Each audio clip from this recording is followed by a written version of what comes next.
Hello everyone, today we read and comment on the seventh paragraph of the first chapter of the first book of von Clausewitz, Vom Kriege. The title of the paragraph is War is Never an Isolated Act. Very famous Clausewitzian concept. Now I think we should... Let's read it in German because it's relatively short, and then in English eventually. So, der Krieg ist nie ein isolierter Akt. Was den ersten Punkt betrifft, so ist jeder beiden Gegner den anderen keine abstrakte Person, auch für denjenigen Faktor im Widerstandsprodukt, der nicht auf äußere Dinge beruht, nämlich den Willen. Dieser Wille ist kein ganz Unbekanntes. Er tut sich kund für das, was er morgen sein wird, in dem, was er heute war. Der Krieg entsteht nicht urplötzlich. Seine Verbreitung ist nicht das Werk eines Augenblicks. Es kann also jeder der beiden Gegner den anderen großteils schon genommen sein und tun müsste. Nun bleibt aber der Mensch mit seiner unvollkommenen Organisation immer hinter der Linie der absolut Bestehen zurück, und so werden diese von beiden Seiten in Wirksamkeit tretenden Mängel ein ermäßigendes Prinzip. So let's read it in English. War is never an isolated act. With regard to the first point, neither of the two opponents is an abstract person to the other, not even as regards that factor in the sum of resistance which does not depend on objective things. Videlicet the will. This will is not entirely unknown quantity. It indicates what it will be tomorrow by what it is today. War does not spring up quite suddenly, it does not spread to the full in a moment. Each of the two opponents can therefore form an opinion of the other, in a great measure, from what he is and what he does, instead of judging him according to what he, strictly speaking, should be or should do. But now, man with his incomplete organization is always below the line of absolute perfection, and thus these deficiencies, having an influence on both sides, become a modifying principle. So this is also a very important paragraph in von Clausewitz's theory, as all these first ones are. And fundamentally, since the last paragraph, von Clausewitz has stopped talking just in theory, or better, he's still talking in theory, but fundamentally demonstrating certain evidence ex absurdo. So, having defined the absolute extremes of that lay within the principles of war, in theory of war, and now he is fundamentally demonstrating how these things, basically, these principles, even though underlying every real conflict, in reality, in fact, never quite are never quite fully attained, are never quite fully achieved. And von Clausewitz in this paragraph is commenting specifically what one of the first points, the first of 3 points that he had made in the previous paragraph, when starting to try to define, in fact, absurdly, what a real war should look like, or what characteristics should it have, in order for these theoretical principles to be fully attained. So, with regard to the first point, that is, war becomes a completely isolated act which arises suddenly and is in no way connected with the previous history of the combatant states, von Clausewitz deduces that war, in reality, is never an isolated act. And he explains why through this paragraph. So, we have commented. I mean, I'm naturally quoting the paragraphs that we have already read, because with von Clausewitz you need this retroactive awareness of what he said. You have to have a kind of a good memory. I have naturally the book in front of me, but it's still important because I repeat it again, as I always do in these videos. Von Clausewitz is following a logical chain. So if you miss one ring of this chain, you can't go on. So everything is related to it, and it forms this complex theory that you have to be able to follow and to go back to what you've read, because it's all developing fundamentally in it. I know it's kind of difficult to follow. As always, what I advise is always to study the Vom Kriege. I mean, it's a beautiful read, of course, but you can't understand the book without studying it. I wouldn't like to complicate your ideas, because you realize that what I do now is I read the text and comment it paragraph by paragraph. So this is kind of simpler, and I realize that in the YouTube formula, making a video for each paragraph tends to make you lose on the long run the continuity of this chain, because naturally these videos are kind of long and you may not follow them step by step, but that's what you should do in theory. I naturally have now today was kind of the second time I've read in German. Usually I don't do it, but even in here I think it's still important, because you should be able to understand what the author actually expresses in his own mother tongue that is semantically different from English. I mean, as to any other language, so that certain concepts are better understood into this linguistical perspective. But it's nevertheless important never to forget that you can't take these chunks and make these videos and an isolated paragraph. In fact, war is never an isolated act, and so therefore the Clausewitzian theory is never an isolated YouTube video by Schwerpunkt, of course, and you should be able to chain them. This is the concept, and so these are not quotes. I'm trying to really build up a to explain the system, to explain the theory, and I can achieve this only going step by step in order, of course. So everybody is good at quoting things. You just make paste and copy, but complex theories cannot be expressed like that. In fact, I believe all the people have heard at least once in their life the famous phrase that war is a continuation of politics by other means, but throughout other means, but it's not really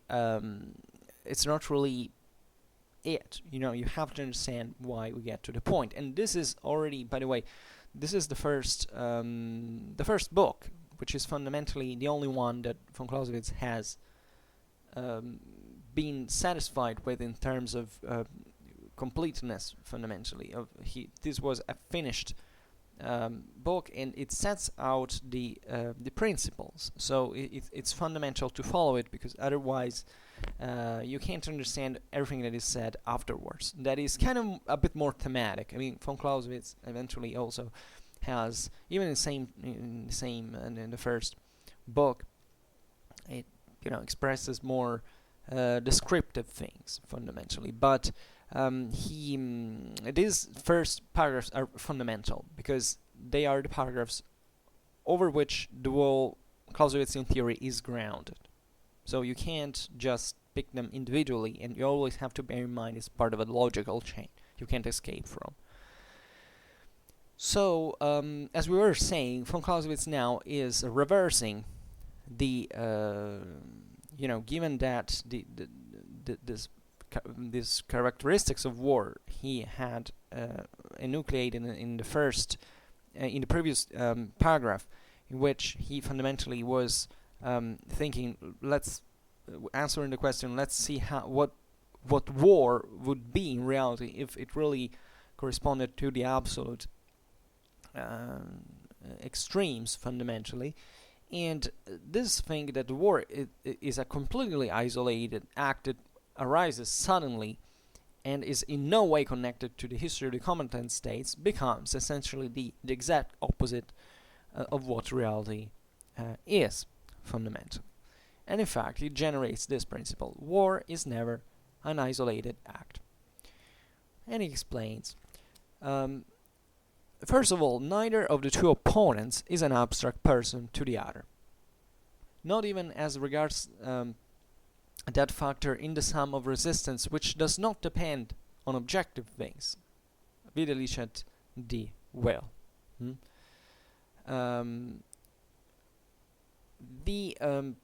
And this is not true, in fact, not even in the sum of resistance which does not depend on objective things, that is, the will.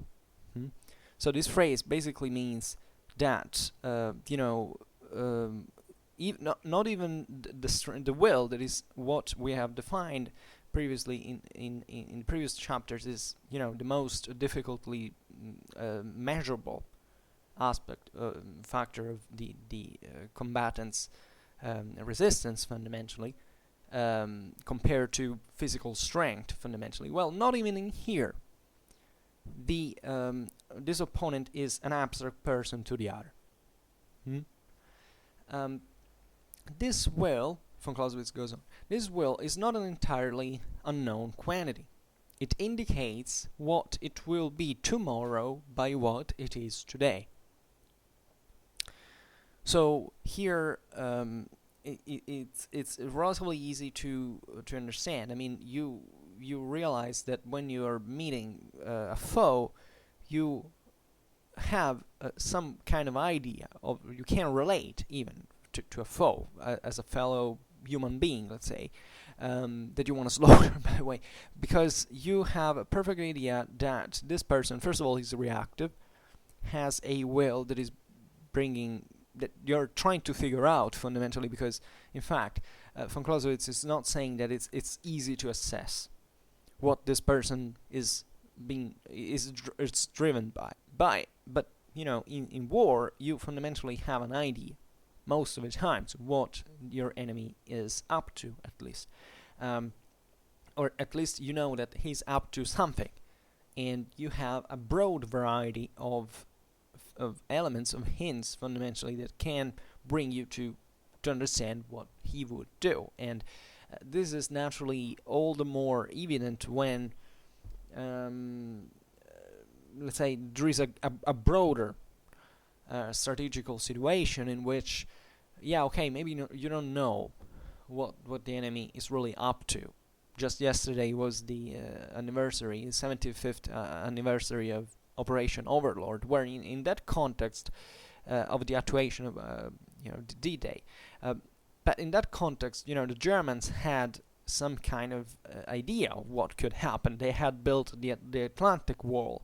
They knew the Allies were up to something. They expected that this attack could take place. They fundamentally had their own idea that they didn't quite, or at least they didn't all expect that this would occur in Normandy. They thought it would happen in Calais, etc. All the story. But fundamentally, these two foes knew each other.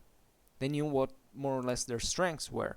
If you read also, banally but not so binally, Eisenhower's speech before the launching Overlord, he was assessing German strengths, but still, the for instance, the air superiority of the Allies, other elements. So even though it's difficult to quantify the enemy's will, fundamentally you know it's out there. You know what the enemy would do. Also because war games, war planning, and all this stuff are based fundamentally also by putting yourself into your enemy's shoes and saying, what would I do if I were in that situation? What would be my options?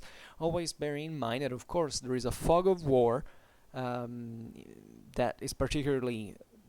We'll see how in von Clausewitz the fog of war really works, because certain people believe the fog of war is positivistically just, relative to what you don't know about the enemy. But the fog of war actually intervenes also into your own forces.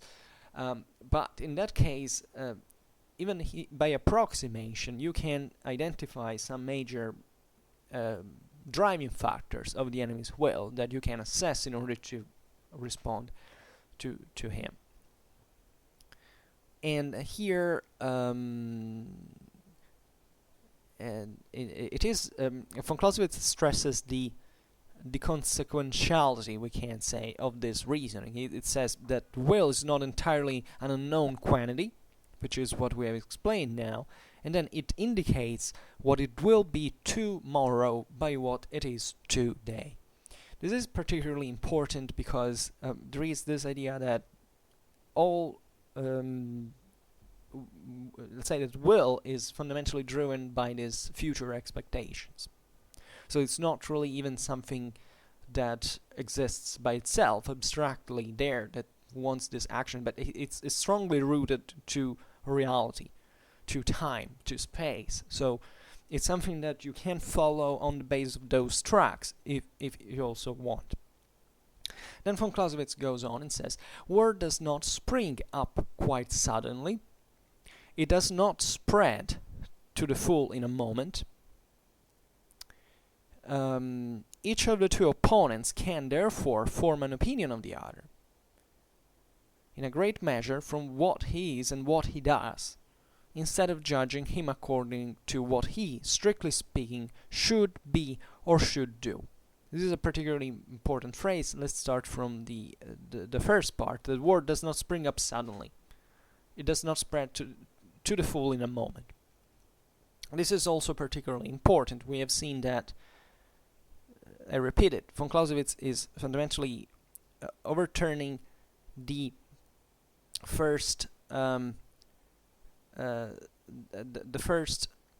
characteristics that an absolute war, we can call it in this sense, a war driven by purely military factors, so not influenced by any other element, would be. And there it says that war arises suddenly in this case, because it's as if it was pure will translated into action for this hostile intent and hostile feelings. Well, he says in here, real wars are never like this. War does not spring up quite suddenly. Here, obviously, he is putting things in relation, saying, of course, a war can spring up suddenly, depending on, which, degrees by which standards you're judging it. World War I sprang up quite suddenly, but it was kind of foreseen. In fact, it was something that corresponded to a mechanism that fundamentally was known. There was a tension out there. It was foreseen. It was not foreseen how that war would evolve fundamentally, but everybody knew that in the short run this thing might have started from a moment to another, and that's how exactly it spread. But that moment to another is still something that took a relative amount of time, a relative amount of decisions, a relative amount of preparations, and so on. So it didn't happen suddenly. Violence doesn't spread up suddenly. More banally, since we're talking about a duel by von Clausewitz's definition, you don't just go in the street, feel an impulse to punch someone in the face for whichever reason, you do it the nanosecond afterwards. I mean, your brain gives the impulse immediately to strike in this guy's face. It doesn't happen like that. It never happens like that. Not even if you're a psychopath. You must have some kind of reason of predisposing situation. That reaction has to be triggered by a complex series of factors, fundamentally. And in fact, von Clausewitz says it does not spread. War does not spread to the full in a moment. This is also quite important. This is also kind of physical principle as well, because you have also certain limits to deliver force that lie fundamentally. You can approximate this even within your same body. I mean, just to think about warming up your muscles. For instance, in that case, would be preferable if you have to fight, because it allows you to deliver more strength, more effectively, more economically speaking. But at the same time, you have to warm up. So already this entails that there is some sort of preparation, and that this preparation is driven by reason, fundamentally. Even when you feel, so much hostility towards someone, you just think it. You can feel your mind is kind of working out something, because you have to fundamentally identify what's the best option that you have at your disposal, and therefore act accordingly to it, and not just spread the whole thing fully. And also, in fact, but the same, there is a difficulty, in fact, to deliver this act of violence that war is in a moment. You can't fundamentally. And this obviously has to do also very much with the concept of attrition that we will see in Von Clausewitz at a quite even physical level, in fact. But it's really also a problem of the mind, because you have to figure out how to use this violence, and in the moment in which you are doing it, you're automatically stopping. So you can't spread it fully in that moment, because already things are kind of pushing you back, or you're trying to figure out what's the best solution. So all of a series of considerations that make you delay the use of violence, and probably even think on how to modulate it, essentially to deliver this violence gradually. That's also a very important point. We've seen it also before. I don't remember in which paragraph, that violence has to be delivered with a certain degree of graduality. That it cannot be physically, in reality, delivered at its fullest immediately. Doesn't make sense. It's impossible to achieve. And also stupid if it was possible, if you didn't consider other factors around, because that's really the point. I mean, in theory, in principle, that's what the act should do. We have seen Von Clausewitz says it explicitly, that you should deliver the maximum force as possible to keep the enemy under pressure, to knock him out immediately. But the problem is that in reality, even this opportunity is very often out of reach, if not always out of reach. So you realize here how the Clausewitzian system works. Theory and practice, and they're always chained. They are two different domains, but they're constantly intertwined. Because the first one gives you how war actually, how it works in its principle, what it should be about, if it could be an absolute extreme, if it could achieve that absolute extreme. But reality never makes you reach it. So it's not that you shouldn't, but you can't in reality, because there are other factors that intervene to control and modify the exertion of violence that you have to take into consideration. The rest of the phrase is also very, very fascinating in my opinion. Each of the two opponents can therefore form an opinion of the other, in a great measure, from what he is and what he does, instead of judging of him according to what he, strictly speaking, should be or should do. This also has some, this double explanation you can give. This, especially this thing of what your opponent should be or should do, can pertain to the realms of theory, in the sense that, of course, there are certain principles, and you know that this person cannot achieve those absolute extremes, because by definition that's what von Clausewitz tells us. In the Clausewitzian theory, we trust it, and we observe why it, because von Clausewitz demonstrates it in front of our eyes, and therefore that's quite obvious, we would say, once we are acquainted with these principles. But here von Clausewitz is telling it also from a more subtle, more interesting, even anthropological point of view.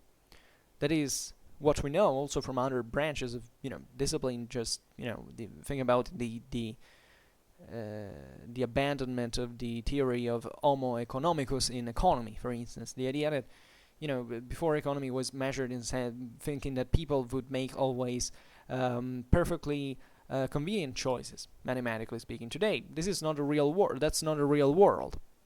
Humans do things that are fundamentally inconvenient, but not because just they don't think about it, which also happens, but also because they don't have the means to foresee what will happen. The time and energies it would take would practically freeze them and make them die if you took that to an extreme. Yeah, it's like reasoning in a Clausewitzian theory in the realm of economics.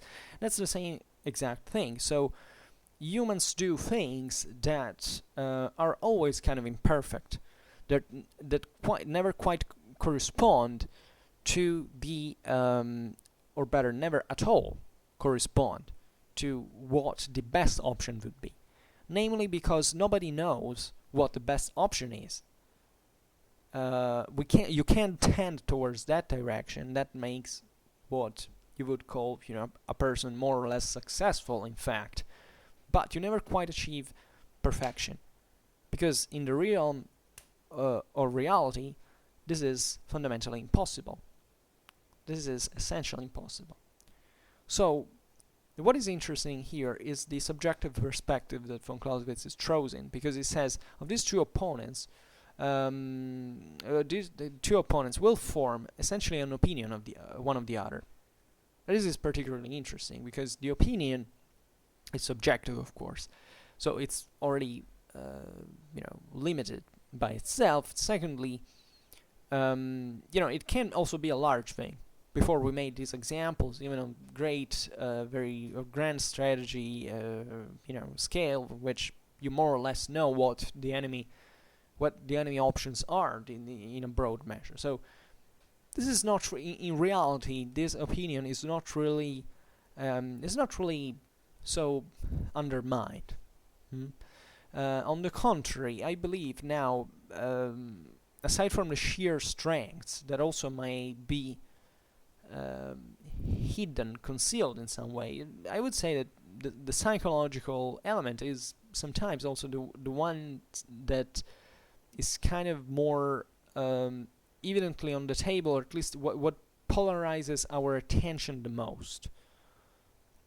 It's like when you fight against someone. Let's assume you're in a brawl. What you're doing is not looking at just how big your foe's muscles are. You're also looking at his face, at his eyes, because you want to understand what the hell he's thinking, whether he's scared. You want to look at his face, at his expression, because of that. So those are all elements that derive, in fact, from this, less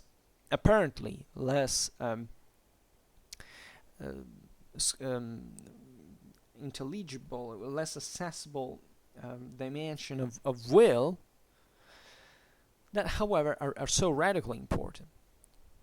And you can figure out what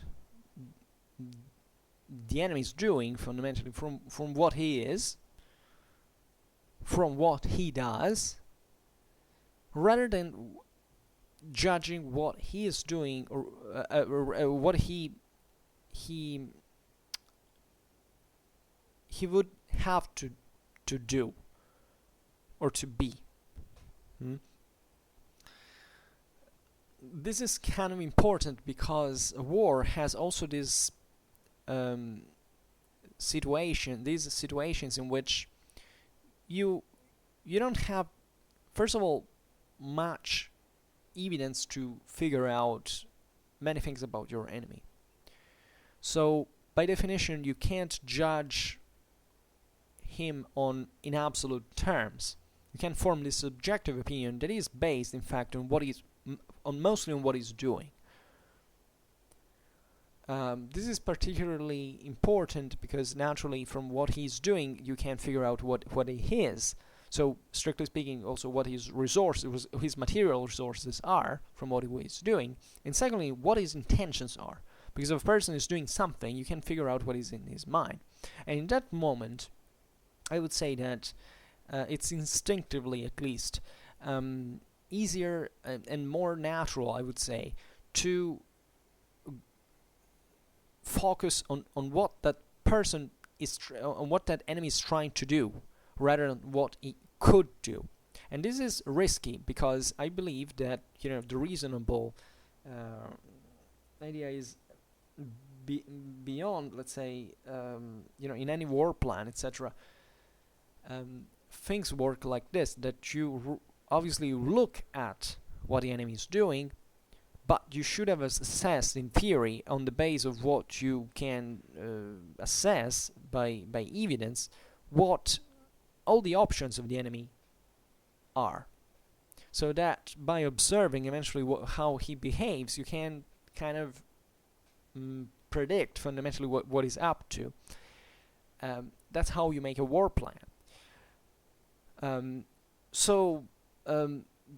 At the same time, however, von Clausewitz says that it, at least in here, and yeah, let's conclude the paragraph, because this is what he explains this now. But now, man, so a person with his incomplete organization is always below the line of absolute perfection. And thus, these deficiencies, having an influence on both sides, become a modifying principle. So, von Clausewitz here is not saying, you should focus more on this appearance. He's simply saying, this appearance is what you have, most of the times, as an evidence. And now he says, if there is a person who has an incomplete organization, so because of the lack of knowledge, fundamentally, for which attrition is always there by default, so you don't know what the enemy is doing, you don't fully know what the enemy is doing, the enemy doesn't fully know what you're doing. So in this sense, even your own, whoever you are, your own organization that tries to cope with this situation is always below the line of absolute perfection. And thus, these deficiencies having an influence on both sides become a modifying principle. So, this lack of absolute perfection reflects on the way you organize yourself, which is imperfect. So it's also not fully rational, but also driven by other subjective considerations. Quite importantly, there is a reciprocity into this, because if you act, by this degree of imperfection, you're also the enemy is through the evidence that is acquiring on you and your action, is reacting, saying, there is something that is not fully clear. Because even if this person was perfectly intelligent, he would notice that you're making a mistake in part, you're behaving in part in a way you shouldn't. And naturally, at that point, if this person was perfectly intelligent, was omniscient, he would perfectly find the best way to counter you. But in reality, this has rather a confusing effect, an attrition effect, if you want. You don't know, just to make an example, you don't know, you see the enemy doing something you wouldn't expect, for instance, that you may even think it's stupid given the information at your disposal. But that could be a trick, in fact. You may think at that point, maybe that your foe is actually making a mistake, because he doesn't know something that you do, for instance. But you may wonder whether the enemy is doing something that you deem to be wrong on the basis of your evidence, that instead, based on your knowledge, that instead is right, because the enemy might know something you don't, and therefore this strikes kind of doubt in you. And war is always like this. Is this continuous observation of the enemy that also affects the way you behave. This is particularly important because it makes you understand that there is an underlying imperfection in the way war is led, is made, and therefore there are certain factors that bring you to even to do things that are not fully that block you in some way as well. So since we started from the point that war basically does not outbreak immediately, and that even at the moment in which it happens, it never goes out at its fullest in terms of violence. Well, that's the reason, because fundamentally, at all times in war, you don't know what a portion of what the hell is going on. So you don't have even the aside from the physical means, but even from the rational interests to unleash violence, because if you don't have a full knowledge of of where this violence is gonna fall upon, you fundamentally you make it wasted. So by consequence, this exertion of violence is limited by the degree of your ignorance, or however, even enacting it means that, probabilistically speaking, if anything, you're going to waste part of it in some way. So violence in this sense never spreads to the full, even if you wished. And therefore, this imperfections become a modifying principle, according to Von Clausewitz. That is that, in spite of the absolute principles of war that pertain to the world, to the domain of theory, to the realm of theory, in practice, in reality, this absolute picture is modified and is rendered a principle in turn, because it basically means that in reality this is instead how things always happen, always bearing in mind that this happens at a different degree, situation after this situation. Or if you want to see it in more fluid means, that this situation changes constantly, that there is never a moment that is fundamentally equal to another.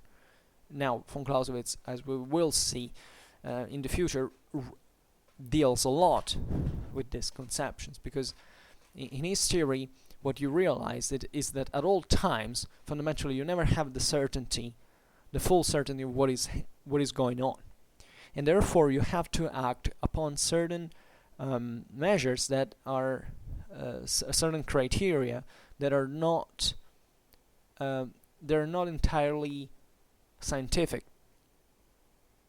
This is quite important, and the really the cream also of Clausewitzian theory that makes you dismiss fundamentally any positivistic approach to history, also to history in part, but to war in this case, because and war history, or history of war, because objectively our knowledge is always limited. For instance, our capacity of delivering violence is always limited. The problem is also determining by what this is limited. This is some of the most beautiful, this is an example that I like to throw in to make you understand the greatness of this thinker. Regarding the outcome of a battle. You may think that a battle is, once has come to an end, everything is clear. You fundamentally know was won, was lost, and how many people have died, and why this happened, why this outcome came out. Von Clausewitz says we don't essentially know. I mean, most of the times we have no idea. Not much about the fact of was won, was lost, because those are kind of the macro evidences that there are out there, generally speaking. But for instance, especially the causes of the outcome, not really known. They're extremely complicated to know, and most of the times they're not known. And in military history, many people say, oh, well, that war was won because the battle was won because of this or that. But as a matter of fact, if you don't have an actual evidence, a systemic analysis of the whole in which every part of the system is known, you have no idea, fundamentally. You can't say whether a battle ended because, the weather was bad, or, that order didn't arrive, or, you have, because it depends on, this judgment depends on a sum of knowledge that fundamentally you can't dominate as a single mind, not even if you were in the thick of the battle. So, and especially I would say if you were in the thick of the battle, because at that point you were put under an incredible stress that made you lose the plot of what is going on. And this is particularly interesting as a lesson because it makes you understand how, first of all, how war is fundamentally constrained in its exertion by this psychophysical limitations that are really absolute and are to stay, because you can't never overcome them fully. You can't naturally do something positive to better the situation, but you're never essentially dispelling the fog of war at its utmost. You're not.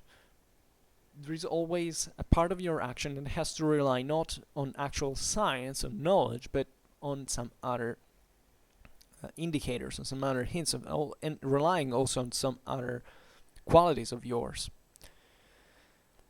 And therefore, war is never an isolated act. We haven't stressed this very much, which is the title of the paragraph, but this has so many application in reality. You realize that conflict is never something that people, that the states get to from a second to another. If it was so, we would behave like ants that, if they had nuclear weapons, would destroy the world in like a few weeks, fundamentally. Because ants act in relatively different ways. War, humans have a pretty clear idea of what war is, and there are so many factors that concur for going at war, and as a consequence, war never happens immediately. Not even when you have such powerful weapons, for instance, that can tend, to brutally accelerate the tendency towards the extreme. Think about nuclear weapons, in fact. Think about, Able Archer. Many people believe that, the moment we got the closest to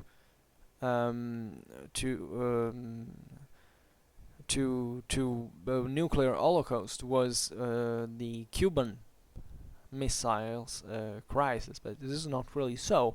We came the closest to the nuclear holocaust in 1983. That was a case. If you don't know about Able Archer, please read about it because it's devastating, and that gives you the perfect idea. That was fundamentally a war game, that that NATO didn't know the Soviets had the means to spot, fundamentally, and the Soviets instead spotted this fake missiles, fundamentally, that were being shot by NATO, and they were about to respond for real. Because NATO thought that the Soviets didn't have means of detection, and instead the Soviets were alerted, and they were one click away to push the button, fundamentally. And they didn't do it. Why? Because there was a man from the other side. So aside from the world, NATO or Soviet military systems, and you had a guy that had to push that button, and that guy had infinite motives not to push that button. So war is never an isolated act, not even in that particular context where it might have actually happened. I mean, it might have actually happened from our perspective, in the sense it was something so big that we like to approximate to the utmost use of force, but it wasn't really like that. Remember that never happens in a real war. That's what von Clausewitz tells us. Even if we wiped us all out by the use of nuclear weapons, we never quite achieved that at the fullest, in a way or in another. Because it goes beyond the actual destruction. It has to do with the excuse me, with the that would be sufficient to wipe us out, but it wouldn't be sufficient to deliver that violence at the fullest in any way, even physically speaking.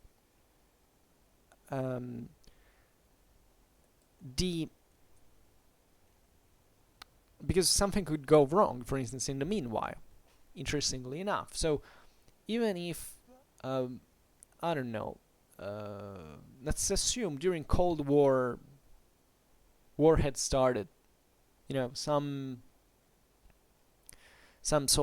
units of this or that the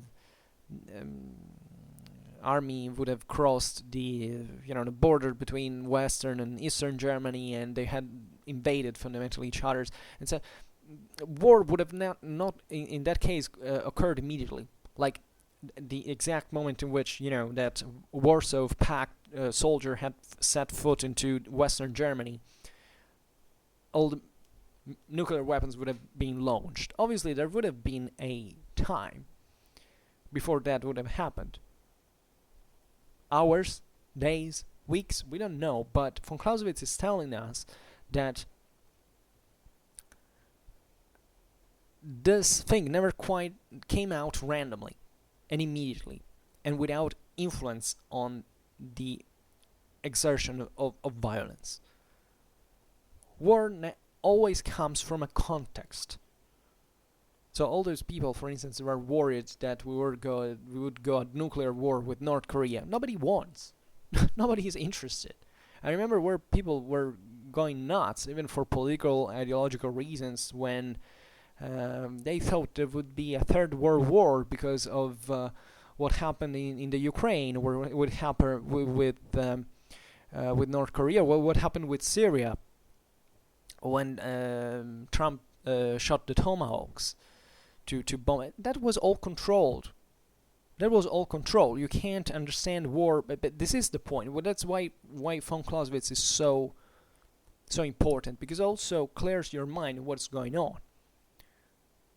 There are, I believe, especially, and this is my consideration, especially in the West, so I put myself into there, but there are certain countries who are more or less paranoid about this. I believe, for instance, that in countries like the United States and in Russia, respectively, and not by chance, by this, there is a greater tendency, which exists surely elsewhere, everywhere in the world. I put myself on the first line saying, it happens where I live as well. So it's not an accusation against the United States or Russia in themselves, but it's the idea that there is this incumbent nuclear holocaust that can happen from a moment to another, which is something that has deeply informed the way certain peoples even look at war in itself. I believe, for instance, in the United States, there is a tendency, which is also has nothing even to do with the Cold War memories, but generally speaking, how the spiritual, moral sensitivity of the Americans was built historically through also the concurrence of several cultures, several communities, etc. That has shaped the mindset in a certain direction.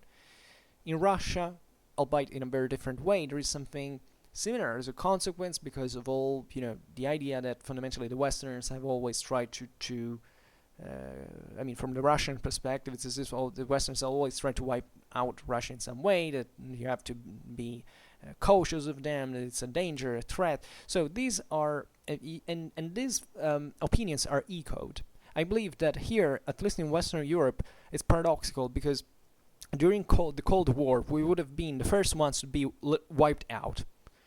Like, if war had passed from cold to hot, Europeans would have been the first ones to be annihilated, to be burned away by a nuclear bombardment.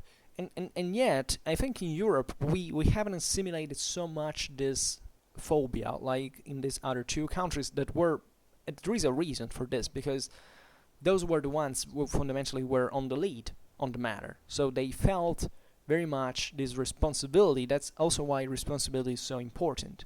Because if you deresponsabilize someone, like West Europe has been deresponsabilized in a certain perspective. Now, I don't want to get political and so on, but it's kind of an obvious evidence, after World War II, the United States fundamentally took great part of the responsibilities, also the European governments, etc., in terms of this broader international politics during the Cold War, and still, the United States pay much more for our for defense than and for the defense of the West, generally speaking, than what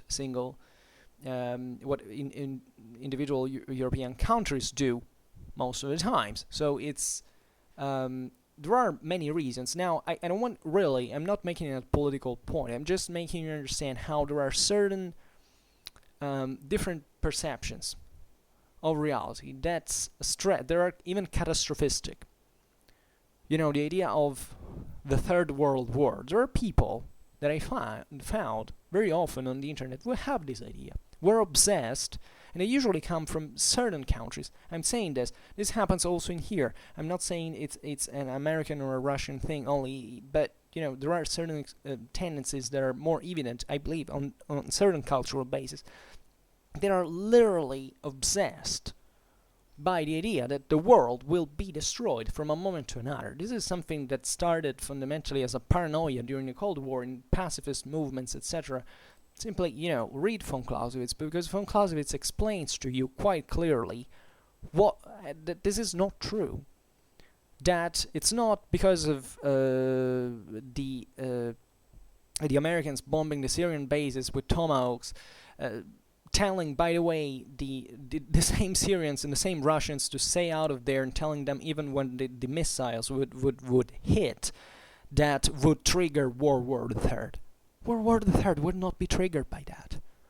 And yet, it was full of people who went literally nuts because of this. Because they were freaking out. They were thinking that, World War III would start.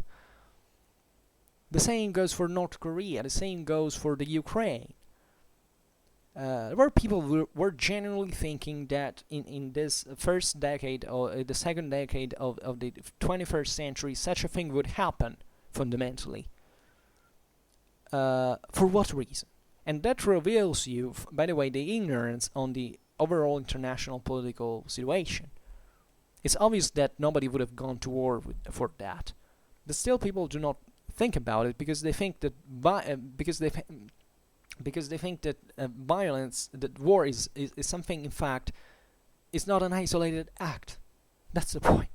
They think that war can break out immediately, suddenly, as von Clausewitz absurdly, has had thought ex absurdo. So drawing a scenario that is not real, in order to instead demonstrate that war is never an isolated act, which doesn't mean that war cannot start. Of course, as far as we don't know how things can go. I mean, our strategical analysis brought to say that fundamentally it's useless to make predictions to more than 3 months in today's world, because the degree of accuracy of these predictions after 3 months would be so low that it's not convenient economically to reason on that base. So, World War III could start at some point. We don't know. It's likely, even in absolute terms, the more you go on in history, that such a thing may happen for some reason.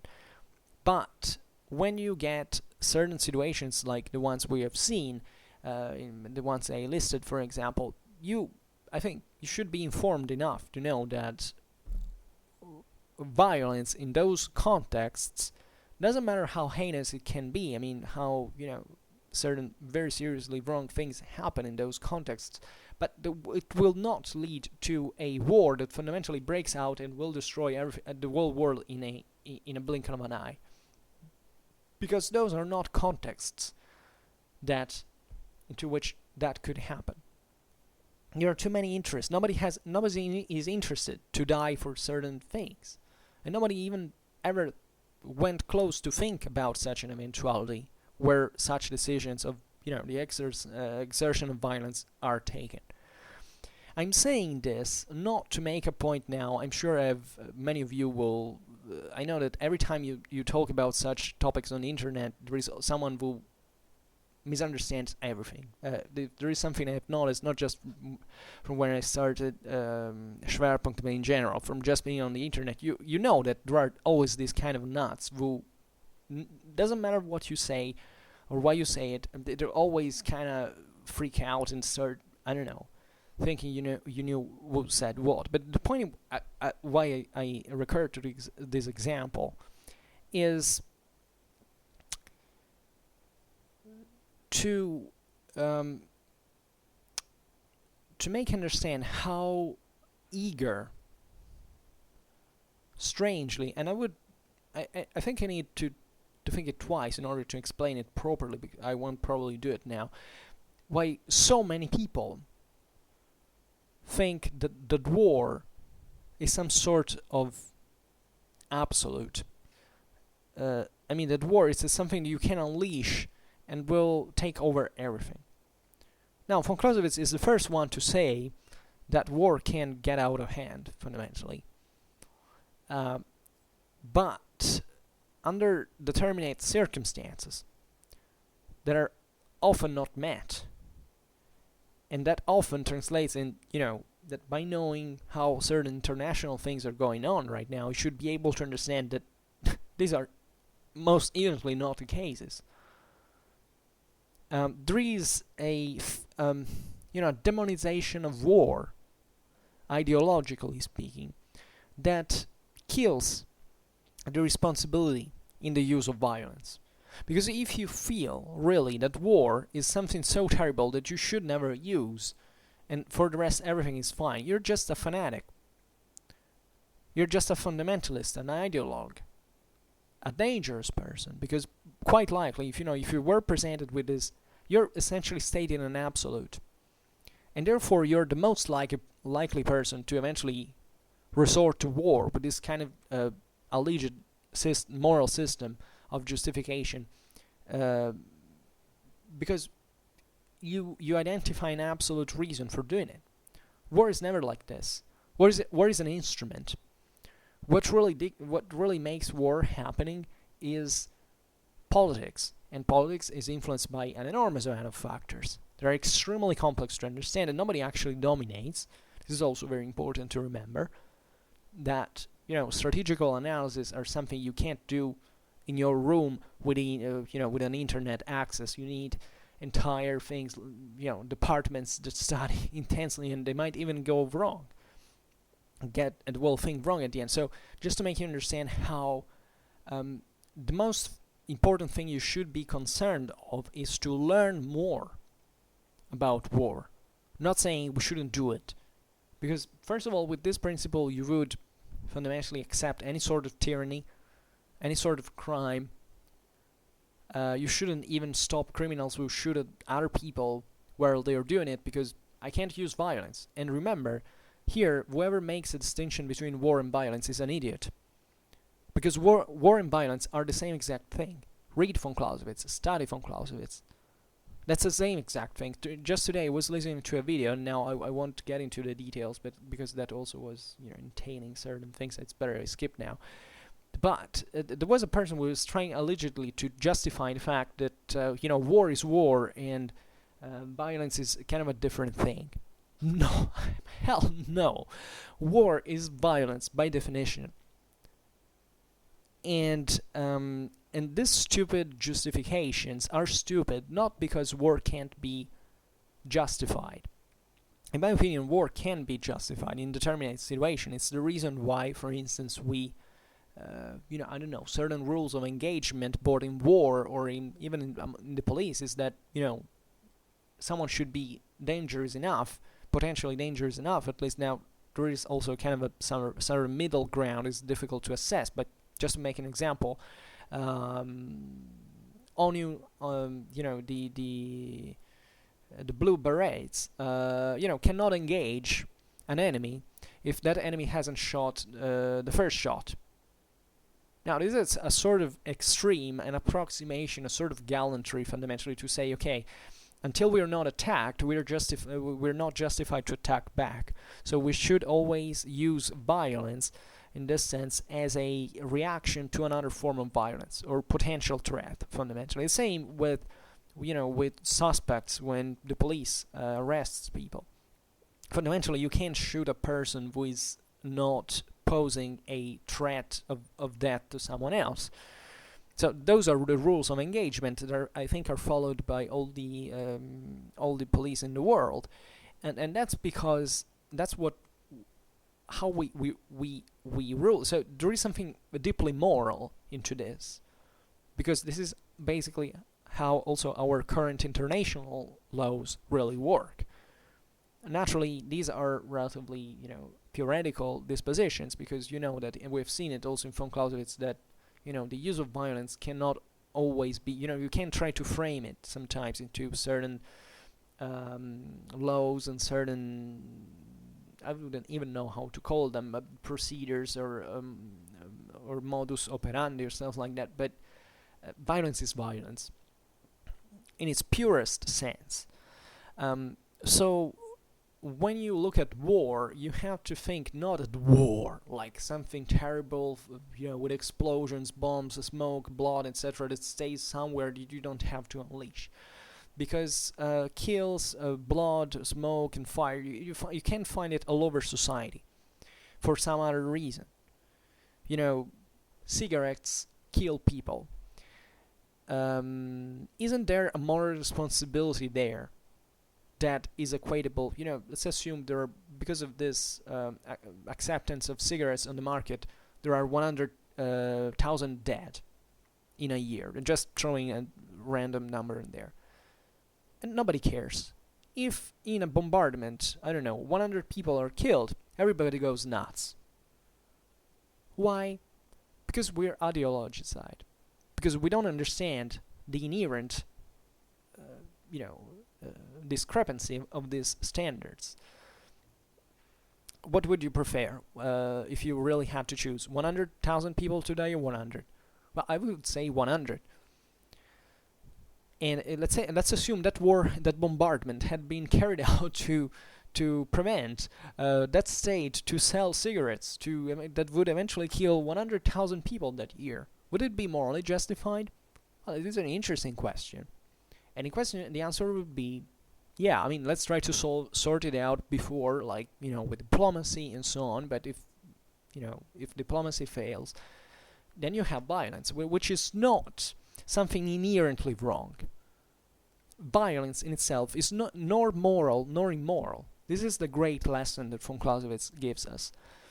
War in itself is nor moral nor immoral. Violence in itself is nor moral nor immoral. This is particularly important. This seems just like, now I'm throwing this just like to make the video longer, to say something more meaningful, get more video watch. But it's still, you could open endless chapters. Look at the Bible. Look at even at the Gospels. And look at how violence is analyzed, and you realize some very interesting things from this point of view. Because at the end of the day, violence, and this is the great lessons that von Clausewitz tell us, and on which he doesn't lecture us in any way, because he believes in individual freedom, in the free will, and he said in moral responsibility. Von Clausewitz never says, war, you should go to war for this reason. Von Clausewitz is not interested. Actually, the only thing he goes forward to say is the exact opposite. It says, war is something so terrible that nobody that has been in it would like to do. So tendentially, the instinctive feeling towards war is surely, terrible. War is terrible. War is something, but sometimes its use is, if you don't really want to justify it, but at least it's motivated. If you're aggressed on the street and this person wants to punch you, you punch back. And at that point, von Clausewitz is not telling you, whether it's right or wrong that you punch back. He's just telling you how to punch back and how the thing works. That's the greatness of von Clausewitz. We're talking about, a 19th century German thing. I mean, a person who naturally was also characterized by certain beliefs, by certain moral standards. So he was colored in that sense. He was not impartial. He was not neutral. But when he writes the Vom Kriege, he is telling you just how the thing works. So, going back to the example, just a second, of the of how people are obsessed by war, and they're not obsessed by how we die of cancer from 1 century because of the environmental situation in which we are, then we have something seriously wrong going on. Because we fundamentally, you realize that there are people who are seriously obsessed with something that is not real, or maybe that is real, but it's that completely lacks any perspective in the way it's evaluated. So reading this paragraph, war is never an isolated act, and reading how certain things happen makes you understand, even if it's very theoretical in nature, but it already gives you an idea of how war never breaks out for no reason. This was the great, I believe we are now in the 21st centuries, since the 21st century, given that the thing stopped just 30 years ago, that the Cold War still highly, emotionally affects our worldview. I mean, fundamentally, we are still scared by this idea. I don't know whether people, for instance, who lived in World War II, who actually saw the real destructions that fortunately did not occur during the Cold War, if not, of course, were, in those areas of the world where war passed from cold to hot in those years. But fundamentally, we're talking about Europeans now. We saw World War II in all its tragedy, because it was fought on the battlefields of Europe and then lived for decades of peace, fundamentally. Yeah, of course, one half of Europe was under the communist tyranny, but fundamentally there was no war. And I believe that people who lived in World War II, in this sense, had a completely different idea of what war was compared to their children, for instance, because their children kind of were raised with this ghost of Cold War that could materialize, could pass to hot war from a moment to another, that were living like that. Before, I was stating naturally that that of course here I sense that at least in Western Europe we have a different sensitivity compared to Cold War memories. Towards Cold War memories compared to the Americans, for instance, and the Russians, and even the Eastern Europeans in general. But this happens also firmly in here, and I have so many examples of that. Even my family, well, maybe not so many, but in general, that the Cold War has developed a much more ideological approach to the idea of war. I believe that who lived during World War II didn't quite arrive to demonize the idea of war like the people who lived during the Cold War as young people. Because objectively, even pacifism in its, pacifism is something extremely old in human civilization as a theory, etc. But, I'm talking about the great protests of the 60s, of the 70s, etc. Against the Vietnam War, for instance, or generally speaking, towards the Cold War as this potential. There were, of course, the Protestants themselves were not all wrong, naturally, but when it got to pacifism, well, there you get an extreme that is extremely violent. I believe that a pacifist who stated that in the 60s and 70s was not different from a totalitarian in the 30s and the 40s. Because those people were finding an extreme, an absolute extreme. So either annihilation or no use of violence of sort. These are the extremes, and the extremes are always dangerous. Von Clausewitz is a reasonable, well-thought theorist who tells you, who also been through war, knows perfectly what it is about, who tells you, straight and simple, that you can't pose these extremes, because these extremes do not pertain to reality, do not belong to reality, they do not exist into reality, because anyone who's presented with a certain situation always has in the pocket a gun. Even if he or she doesn't want to use it. But it's always on the table. It's always an option. Because our human nature is innerly conflictual, and you can't erase that. There is no way to do it, unless you alter your genes and you become a non-human. You can't talk about that. But as humans, we can't. As humans, we are conflictual, we fight, we are violent. We are violent, and I would argue that also part of our civilization is has been triggered by violence. There are psychosociological studies that show, for instance, that the peak of male creativity is the peak also of male crime. This is pretty interesting. Obviously corresponds also to the levels of testosterone, but this is something that even before science finding this out in 21st century or the 20th, I don't remember, was known since the Bible.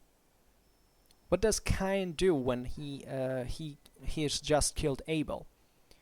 He talks to God and says, okay, I know what I've done, I'm a monster, and God doesn't punish him, fundamentally speaking. He just sends him together with the other people. What does Cain do? What does Cain do? Cain goes out in the world and becomes a smith, a builder. He builds up civilization. So that means that violence in itself is necessary. This is what any psychologist, any psychiatrist would tell you, that a person without violence has extremely serious mental health problems, because you can't do anything without violence. You need aggressivity in some measure to survive in the world, to have an opinion, to fight for your ideals, for your principles. And there is always this irrational, instinctive component that you can't eliminate. And you should have, because evolution made us, in this sense, functionally in this way. So it's a bit like A Clockwork Orange, fundamentally. That movie is fundamentally all about that. It shows that you can try, rationally speaking, to eradicate violent behaviors, but by doing so, you're essentially destroying human nature, and that human nature, with a pinch of salt, needs to be violent in a little measure, because that little measure is fundamental for the equilibrium of society, of our mental health, of our future perspectives. And I'm not saying that we will necessarily reach the top, everything will be fine and society will go well just forever. No. History teaches us very, very clearly that, and how von Clausewitz teaches us, we have read it some paragraph ago, that the means of destruction do not, go in parallel with civilization, which means that the degree of the destructiveness does not decrease with the advancement of the progress of civilization, the development of civilization. This is particularly important to notice, because it tells you that you can't get rid of violence, you can't get rid of conflict, and it's not because there are evil people who want war and bring us to war, because this is also the great myth, the great idea that, it's because of that person, that tyrant, that pure innocent people go to war. No. Read von Clausewitz. It's never about that. Politics alone cannot bring to war. You need the people. There is a part of Western culture that is obsessed with the idea of tyranny, for which responsibilizes the masses. The masses have a responsibility, always. You can't say that bullshit like, it was just a soldier sent out to war because otherwise it was killed. You can use it as a motivation, but not as a moral justification. That still stays on you, and not because I judge you like this, but because that's what it actually brought to the slaughtering of millions. So, until humanity doesn't get this straight, it will always keep slaughtering millions. And it has nothing to do with the bullshit thing that history always repeated itself. History never repeated itself, not even once. And thinking that it will repeat itself means to basically being an idiot who thinks that has understood everything from history and can simply just not to repeat the past, not to make certain things happen. Certain things happen exactly because the past is never repeated. And therefore, if you believe that that it's so easy to figure out the future, you just lower the guard, and these things will start happening again. There is always responsibility. This is what von Clausewitz is telling us. This is also for those imbeciles who think that von Clausewitz is just a sort of bloodthirsty warmonger, fundamentally. Von Clausewitz was nothing like that. Von Clausewitz was a person that enlisted at 12 years old in the war first coalition and died during the Polish uprising of 1830. So he spent all his life as a military man, among blood, among bullets, and he says that never, if you have never been to war, you have literally no idea what it feels like and how you can, not that you can't understand it, because there is also this theory that unless you're not a soldier who's been to war, you can't understand how war works. This is completely false. Most soldiers do not understand how war works. They have literally no idea. They know how war is on the field and how tough it is to experience it, but understanding war is as an intellectual matter, and you have to use reason, and you're not necessarily going to do it. That's the reason why there is a military hierarchy in the first place, and the normal private, the average private fights on the field, and commander-in-chief stays on a chair because he has a very different task, and not because he's less than the soldier. On the contrary, he's a freaking more vital individual than a soldier, because from him depend the lives, in fact, of so many other people. So I'm throwing in this things, these hints, because if you don't understand these points, and this is what I'm using Schwerpunkt for, because if you don't get this point, we are screwed as a civilization. And find someone who speaks about this. Find someone who is not just a stupid, bloodthirsty warmonger, militarist, and someone that is not a stupid pacifist who doesn't understand even what war is. You have to understand what war is in both cases. You have to understand reality, not what you wish the world to be, but what the world is. Start from that. And don't believe that you're so special that, the world should be the way you wish. First, understand the world. Then maybe, when you understand how it works, try to change it a little bit for what you're worth. That's how life is. Well, I don't know what to say now without repeating myself, but I believe that the concepts are clear. And I will definitely come back on this topic. But yeah, I would like to stress now just the important. I would like, not because of me, because as I often said, I consider myself now, when discussing von Clausewitz, just a very unworthy, undeserving deliverer of his thought. So it's not that I want to shake people's conscience, or to wake them up, or whatever you want to call this, but I would have not started Schwerpunkt otherwise if I didn't have this fundamental aim. I realized that many people who watch my videos think that history or military history is something suspended in the air, in a sort of mythical past, or and this is real. This is how humans are. This is why I'm doing it. I'm not talking about the Middle Ages, for instance, I don't know, because I like medieval costumes. I don't give a damn.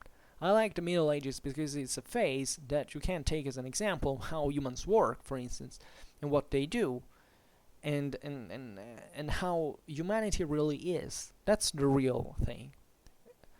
I am saying this also because there is such a huge amount of fanboyism, especially in all the generations at this point. I believe that there is no, fundamentally, I also dislike those beliefs for which, I don't know, people today, new generations today are kind of worse than generations who preceded them.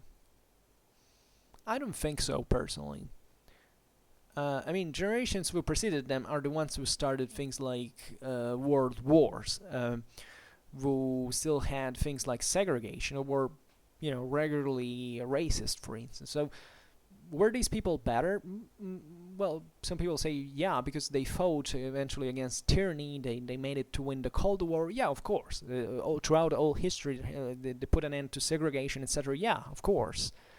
Throughout all history, there are fundamentally, positive and negative things alike, but also this idea of decline, for which there was a sort of mythical past where everything worked.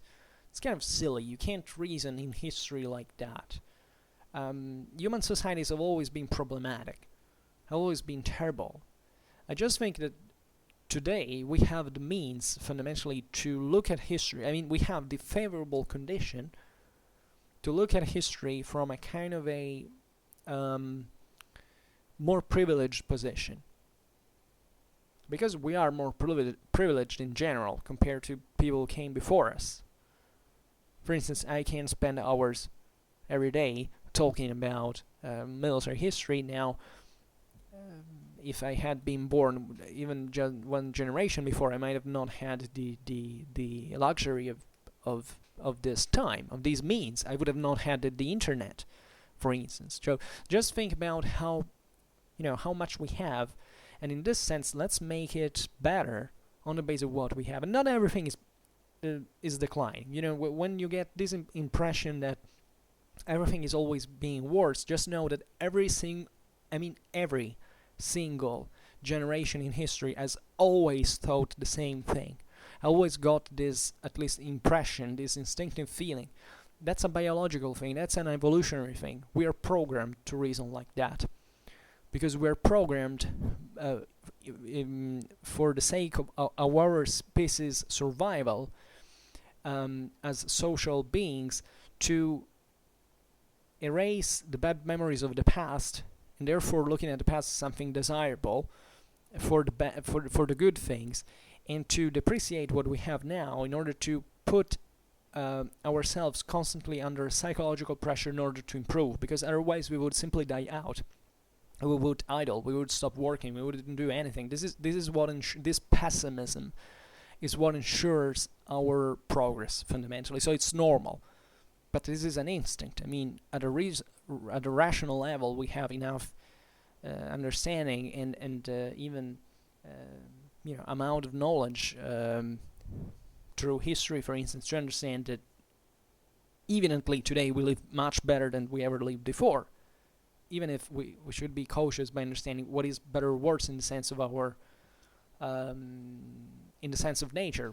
Does nature have a sense? Is there kind of a progress? Is it just a subjective perspective? Because science would suggest otherwise. Therefore, we need a morality, we need a purpose, we need a commitment, and that's equally important, because naturally it's a way to make us live better, but we ultimately don't know how it will be in the end.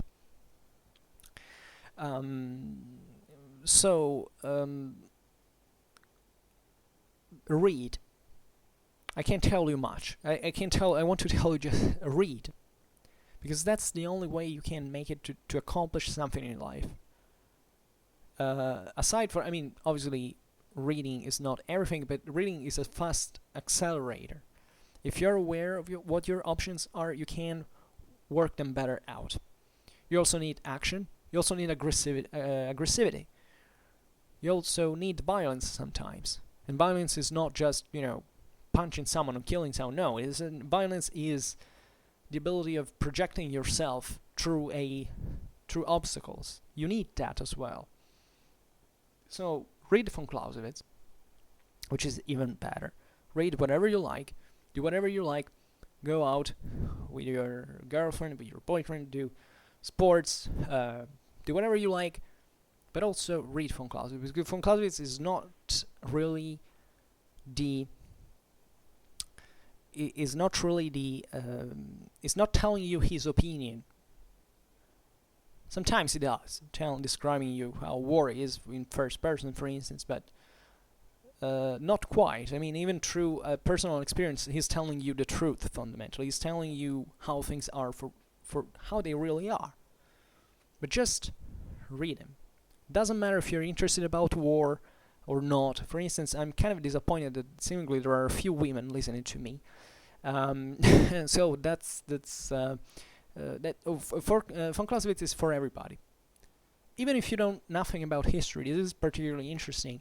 Of course, the same Von Clausewitz tells you to study history, and particularly military history, if you want to understand his theory, because that's we will get to that point. But do not underestimate his message. Von Clausewitz is not just a weird name among others that philosophers / writers, etc. Von Clausewitz is much different. It's a kind of a scientific text. It's as if you read a book of physics, fundamentally, with the only difference that naturally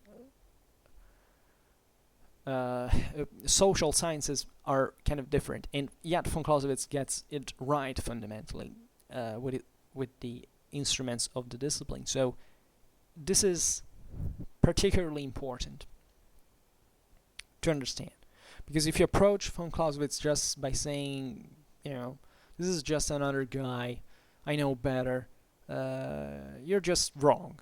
And there is nothing, fundamentally good that you're doing for yourself at that point by reasoning in that fashion. And okay, so for now, I wanted to vent a bit, and it was fine because I introduced certain topics and certain ideas that are fundamentally important for even for understanding what we're telling now. What I like of Von Clausewitz is that from this ideas you can draw fundamentally so many considerations. You can state so many examples. You can really widen your horizons. And the coolest thing, even if you think about it, is that you can always apply Clausewitzian theory to reality. It's never isolated, in fact. It's always real. You can always find confirmation for it in reality. And it's cool because it's always confirmed. That's the real point. It's not an opinion that works like, 70, 80% of the time. It really works all the time. And the coolest thing is you have to figure that out. So you know it's like that, but you have to measure it. That's the fundamentally the